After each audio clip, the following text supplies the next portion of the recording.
Today, I'll be remaking my previous countdown of the top 10 coasters at my number 2 park that I've ever been to, Carowinds.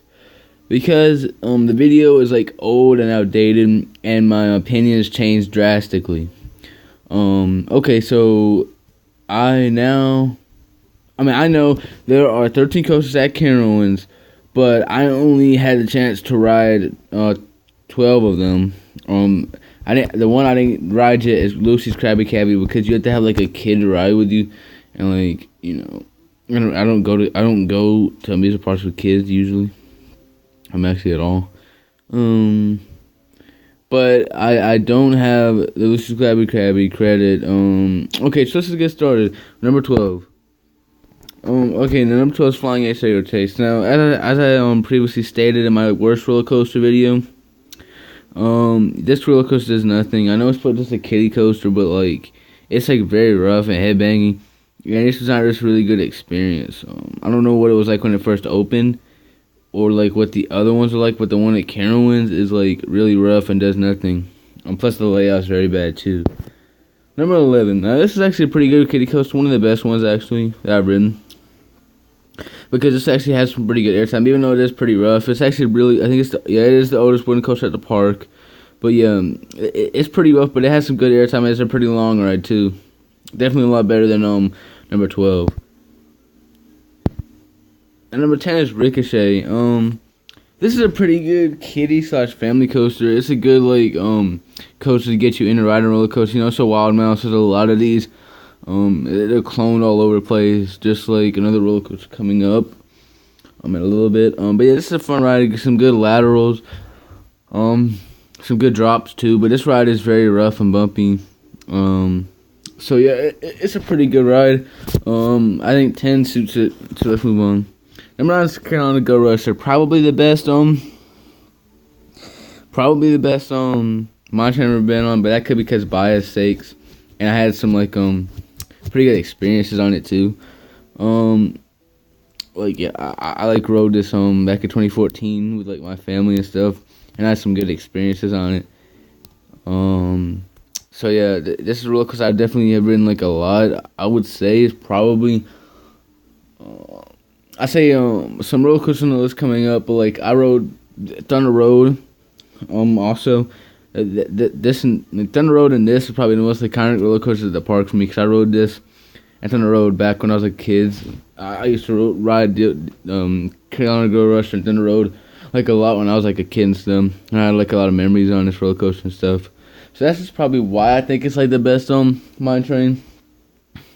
But yeah, it's definitely not a bad ride, but it is kind of rough, and it's kind of boring too. And I wish I had some type of like drops or something. But yeah, so let's move on to number 8. Number 8 is Vortex. It is not the Vekoma Flying Dutchman model in the background. We'll get to that later. This is the B&M stand-up roller coaster, and I don't know if you already heard about my bad experiences, but go check out my worst roller coaster video if you want to go check out my bad experience in this ride, because this roller coaster did make the list. Well, basically, I'll just get like the preview of it. Basically, like, I was trying to film a POV of it, and then like it kept on failing, and I had to keep on going on the ride over and over. And I just noticed that like I hate when the blood rushes to your leg and stuff, and it's like super numb whenever you get off. Like I hate that feeling. So it's like one of the worst feelings on a roller coaster. That's like one of the reasons why I hate this ride so much. But like, you know, it's still my home park, so I just gotta give it some credit, and I'm pretty sure it might be closing soon also. So yeah, it's probably gonna have that iconic feeling to it whenever it closes, and like I'll probably like, why did I hate that ride so much? But yeah, it's an okay ride. I was thinking of having it at like number 10, but then I just bumped it up because like, what the heck?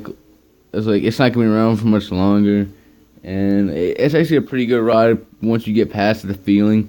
And like that bad experience I had on just put me in a bad mood on the ride. So yeah, that could very be the reason why I hate this ride so much. Okay, so let's move on to number 7. So number 7 is Flying Cobras, previously called Carolina Cobras. Actually, I don't even think I rode it as Flying Cobras yet. I'm gonna have to do that at Carowinds next time I go. But yeah, I've ridden this roller coaster before. I think like twice before. And I think both those times were as Carolina Cobra, like the 2016 season.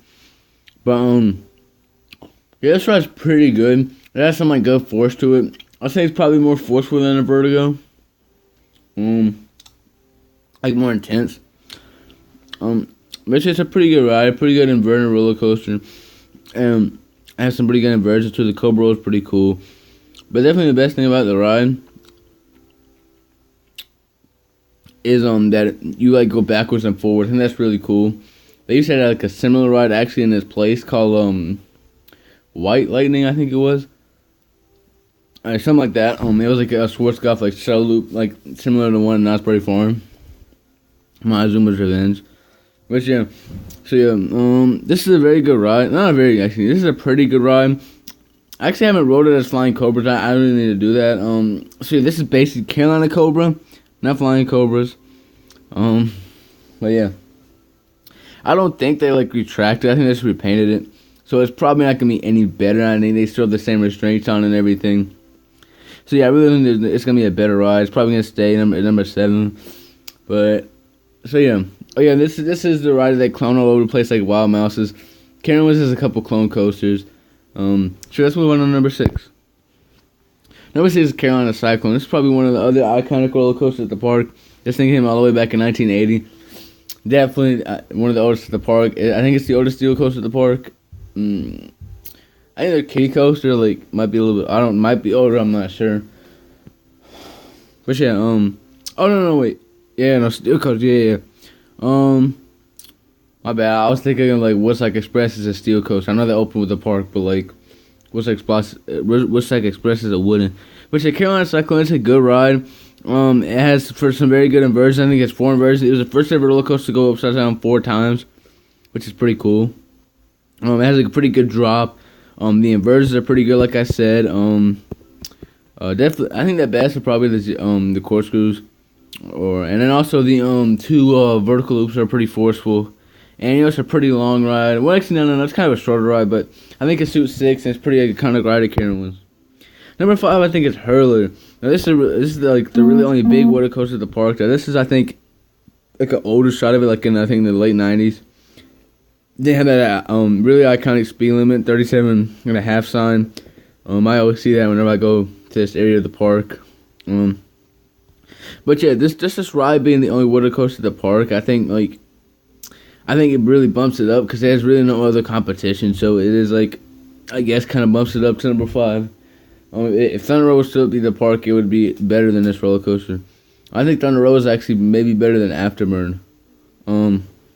But yeah, spoiler alert. But yeah, this is a really good roller coaster. Has some good airtime. It is pretty rough though, and the drop is kind of forceless if you rode like other roller coasters. Like if you ride this first ride of the like morning, well, not first ride in the morning, but first ride like of a while. Like if you go eat lunch and you like have a roller coaster in like an hour, this ride's gonna be forceful. But if you like went on like Fury and then like drop tire and like the Carolina Cyclone and then go on this, the drop's gonna feel forceless to you because you just been on all these intense rides and stuff. So yeah, that's a little tip. So let's move on to number 4. Good ride. Number 4, in my opinion, is Nighthawk. This is kind of a controversial ride, as you know, not many people like this ride. And I think these rides are very underrated, in my opinion. Even though Firehawk is pretty good, I guess, but it doesn't have good location or like just a really good charm like Nighthawk does either. Like Nighthawk does. But yeah, this is a good ride. I really think the top 4 is a really good top 4, probably one of the best top 4s. Actually, really underrated top 4 in my opinion. But yeah, after the top 4, like the roller coaster we were just discussing earlier, like not near as good. This Hurler and Nighthawk have a really big drop off. So yeah, let's just talk about Nighthawk. The vertical loop is probably the best part of the ride, or just the sensation of flying. I think that's really cool too. It's not really as rough. It's only rough when you get to like the corkscrew section. That's really when it can be rough. I think it hurt my neck one time. But yeah, this ride's just really fun. This is really one of those fun coasters out there. Alright, so let's move on to number 3. So number 3 is Afterburn. Okay, so some people say that Afterburn is the best ride in the park, but I don't think so. As it is at number 3, but it's a really good inverted roller coaster. It is my second favorite invert. If you haven't seen my B&M invert top 7, I think it is. Go check that out. But yeah, spoiler, this is number 2. But yeah, this has some really good inversions. It's very intense too.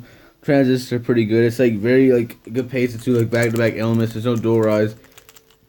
I mean, there's no like dual sections of the ride. But yeah, this ride is really cool. It has like a little like mid course breakdown kind of like section. Like I think it's got like a speed bump or something. But yeah, it doesn't really slow down the ride, but like nothing happens. But yeah, that's just really kind of like, I guess, like maybe safety or capacity, because so it can run like an extra train if it needs to. See, this ride is really good ride. This is really good at like the really good rides at the park. Like top 10 worthy. Yeah, this ride is definitely top 10 worthy for me, and this was a really good ride. At Carowinds, and I think it's really cool. They started running mist on it. It kind of makes it more intense and better experience. So that's one on number 2. Number 2 is Intimidator. I know in my past life I had this in number 1, and it was a pretty much a mistake. There's a really big gap between number 2 and 1 in my opinion.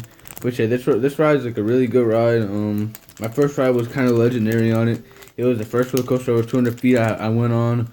It was a roller coaster like, I think the first roller coaster I went over like 70 miles an hour probably. But yeah, the first ride was pretty much legendary.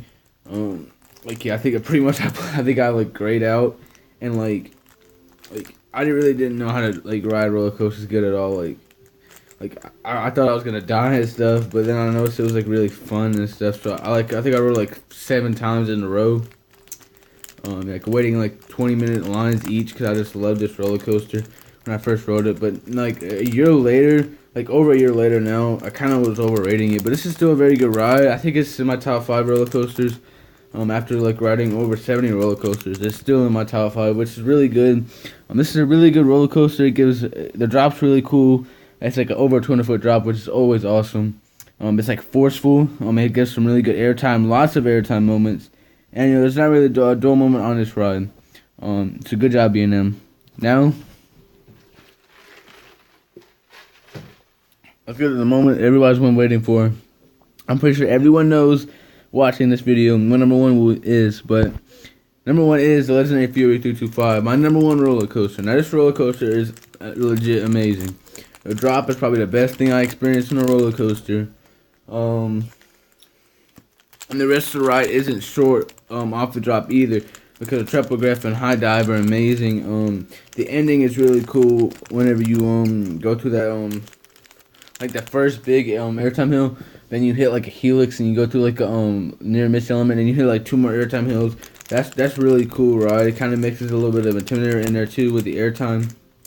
But yeah, I think this ride is very well paced. It has some really good elements in there too, very unique elements. And I like how it goes over the park and it's like an icon of the park.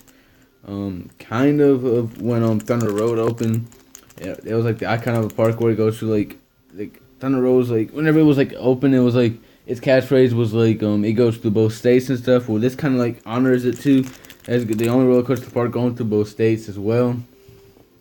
Actually, I think Nighthawk might actually do that too. So I don't know, but I'm pretty sure this is the only ride in the park going through both the states. Right, I really like Thunder Road. It was part of my childhood and stuff. So yeah, I really like how this roller coaster honors it, and it's part of the reason why I have it on my number 1 roller coaster. The other reason is it's an amazing ride. And the other reason is I might have a home park bias against it. I'm not sure. So yeah. Thank you guys for watching. Don't forget to like, comment, subscribe, and just tell me how you like the videos. Tell me how I can upgrade the videos. And yeah, so expect some more content coming up soon, like some POVs, some more countdowns, and some reviews. Alright, talk to you later, guys.